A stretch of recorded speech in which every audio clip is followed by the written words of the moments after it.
c'est Cynthia, j'espère vraiment que vous allez bien. Merci d'être de retour sur ma chaîne pour un nouveau tutoriel coiffure. J'ai l'impression que ça fait comme des siècles que j'avais pas fait de tuto coiffure sur ma chaîne. C'est toujours des vidéos qui sont un peu plus dures à filmer parce que tu sais, à force de tenir le miroir dans les mains puis tu vois pas trop ce que tu fais. Bref, sans assistante c'est un peu compliqué. Et en plus, au lieu de vous montrer juste un chignon, je me suis dit pourquoi pas me compliquer la vie et vous en présenter 3. Donc bref, aujourd'hui je vais vous montrer comment faire un French twist ou un chignon banane comme on dit en France. Je sais pas pourquoi en France ça s'appelle un chignon banane et dans le reste du monde ça s'appelle un French twist. Donc peu importe comment vous l'appelez, je vais vous montrer plus la méthode classique et ensuite deux variantes. Et comme je suis pas coiffeuse, j'ai vraiment voulu que le tuto soit le plus maison DIY possible, que vous soyez capable aussi de le reproduire. Et ce qui est le fun, c'est que vous allez presque avoir besoin de rien pour faire ces 3 coiffures là, genre juste des bobby pins et du spray net, ça serait le gros minimum. Donc j'espère vraiment que vous allez aimer la vidéo et on commence tout de suite avec le style numéro 1. Donc avant de commencer quoi que ce soit, je vais juste venir m'occuper de ma séparation. Vous pouvez laisser au milieu ou faire sur le côté comme moi. Ça va vraiment être beau des deux manières pour faire un French twist. Ensuite, on peut venir ajouter du volume aux cheveux si on a besoin. Sinon, de toute façon, en faisant le French twist, vous allez voir que ça vient comme gonfler un peu le haut de la tête. Mais si vous voulez un look un peu plus rétro, un peu plus années 60, je vous conseille de venir crêper vos cheveux ou d'utiliser des petites poudres comme ça qui va vraiment faire gonfler la racine. Donc je pense que je vais me prendre des sections à peu près comme ça et juste venir crêper légèrement. Woo! That's what I'm talking about.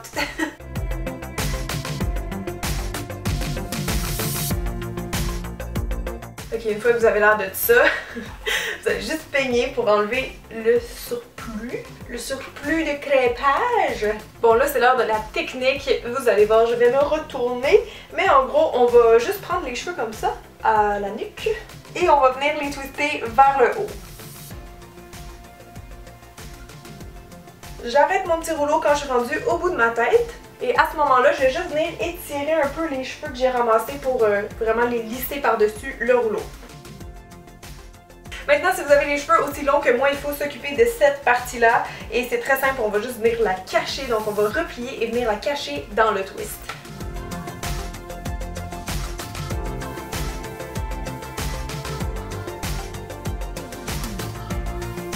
La seule difficulté vraiment c'est à cette étape-ci parce qu'il faut pas lâcher, ça demande un peu de force dans le bras, mais il faut vraiment venir mettre des bobby pins partout puis les mettre verticales dans les deux sens, même des horizontales si vous voulez, mais ça va être plus efficace les verticales.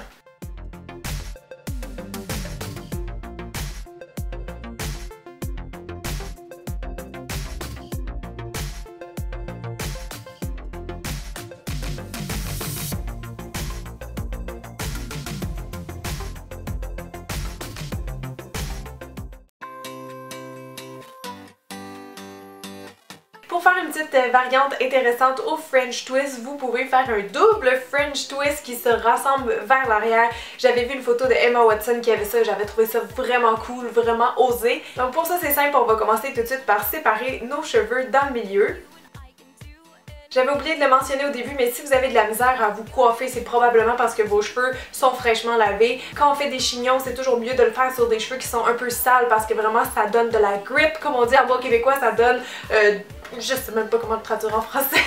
C'est juste que quand les cheveux sont propres, en fait, ils glissent, donc ça va vraiment pas vous aider. Donc si c'est votre cas, utilisez un shampoing sec, juste en mettre un petit peu partout, sur les longueurs, sur les racines. Ça va vraiment ajouter de la texture. Maintenant, on va venir séparer les cheveux à l'arrière de la tête, donc je poursuis ma raie vers l'arrière. Maintenant qu'on a nos deux sections, la technique est la même que je viens de vous montrer pour la coiffure numéro 1. C'est juste qu'on va le faire 2 fois et on veut que le rouleau aille vers l'intérieur, donc ça va faire comme une espèce de craque dans le milieu de la tête comme ça. Je me suis juste mis une petite élastique là pour que ça bouge pas. Donc ce que je vais faire avec la première section, c'est tout simplement l'enrouler sur elle-même. Pour ma part, j'ai besoin de raccourcir mes cheveux en les pliant une première fois en deux et ensuite j'enroule comme un petit rouleau.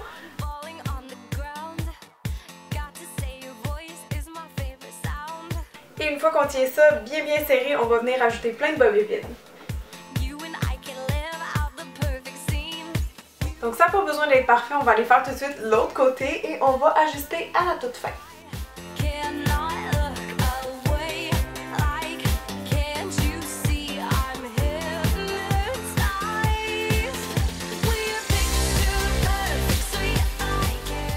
Ok, donc 46 bobby pins plus tard, vous avez juste à encore une fois arranger le devant. Et une fois que c'est fait, de mettre un peu le fixatif pour que ça tienne. Je vais aussi sortir quelques petites mèches folles vu que je suis allée avec un look un peu plus edgy, un peu plus messy. C'est correct d'avoir des petites mèches qui tombent au devant.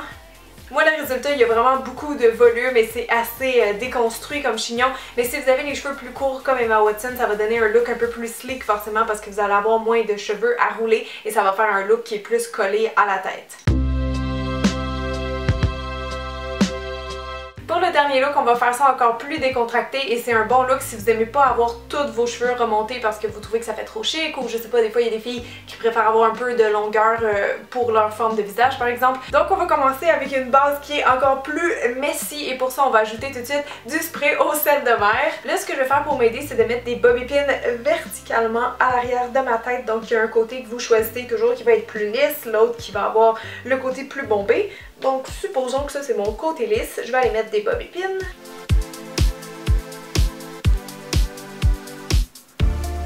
Là la technique est quand même assez simple, il faut tout simplement venir faire comme une espèce de loop, une boucle avec notre main pour avoir en fait un peu de cheveux qui dépassent et on va venir encore une fois serrer le petit rouleau par-dessus.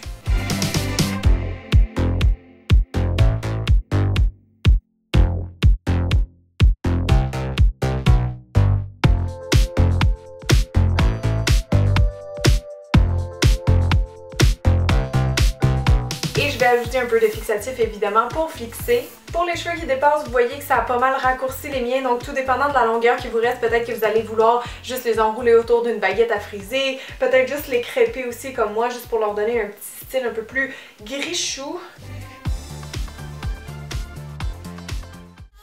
Bon ben voilà tout le monde, j'espère vraiment que la vidéo a été à votre goût parce qu'honnêtement elle a été pas mal plus dure à filmer que je pensais. Si c'est le cas, faites un pouce en l'air et aussi n'oubliez pas de vous abonner, c'est gratuit et à chaque semaine ça vous envoie quand je sors des nouvelles vidéos une petite notification.